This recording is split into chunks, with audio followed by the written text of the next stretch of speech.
factorial late effect. If there's an additional hypothyreosis or hypergonadism, it is more profound, a more profound sequelae. Peripheral lesions of cartilage and bones and the epiphyseal growth plate is very important. Malnutrition has to be considered, like genetic disposition, growth hormone deficiency has to be also considered. And unfortunately, there is not always a correlation between growth hormone deficiency and growth retardation. If we look at the secondary malignancies, we see that there is an increased risk of 4 to 11-fold compared to the general population. This incidence is increasing with the prolonged follow-up, which again shows how important a very long-term follow-up is for this patient group. The risk factors are total body irradiation and local irradiation, high-dose chemotherapy before transplantation, extensive chronic GVHD, and here again younger age at transplantation. Which secondary malignancies do we find?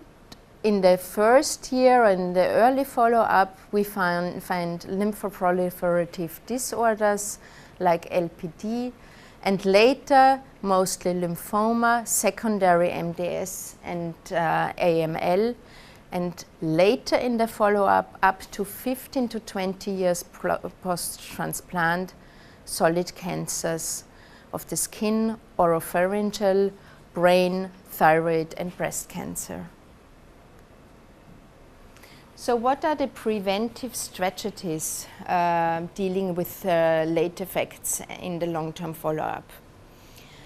There is a possibility of primary prevention, which means we should find more possibilities to reduce the intensity of the chemotherapy or the conditioning regimen of the transplantation. We should try to avoid TBI and additional irradiation. And as we have seen, the time point of the allogenic or autologous transplantation is very important. And looking at the possibilities for secondary prevention, we need a very early diagnosis and treatment of the late effects. We have to enhance rehabilitation, and there is clearly the need of late effect clinics and stem cell transplantation outpatient clinics dealing with adolescent medicine and collecting longitudinal data within prospective studies. So dealing with the long-term follow-up means not only to look at the functional status of the patient and to review the symptoms, we also have to learn more about the burden of the symptoms and to assess more to collect more patient assessment forms and to look at the quality of life in the long-term follow-up. And we have to develop specific screening standards. In the long-term follow-up, patient and family education with the establishment of preventive healthcare is very important. We have to encourage patients to self-examination, skin, breast, etc. And patient counseling with lifestyle guidance is very important, which means on the one hand, for instance, good nutrition, regular exercise, and on the other hand, educate them to avoid high-risk behaviors like unnecessary exposure to sunlight, especially if they had any kind of irradiation before, or avoid smoking, alcohol, drugs, and obesity.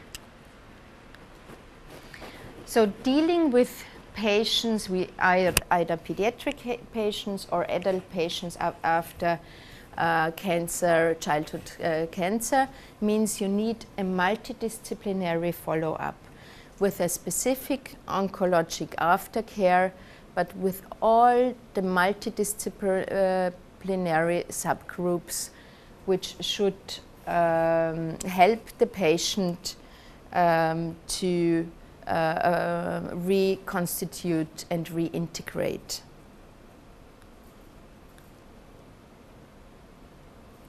So within Europe, this means we need more expertise, we need definitely more cooperation. There are now large studies planned within the European Bone Marrow Transplantation Society and more transatlantic cooperations. And as always, we definitely need more prospective evaluations to get a better long-term follow-up and a better specific aftercare. Thank you.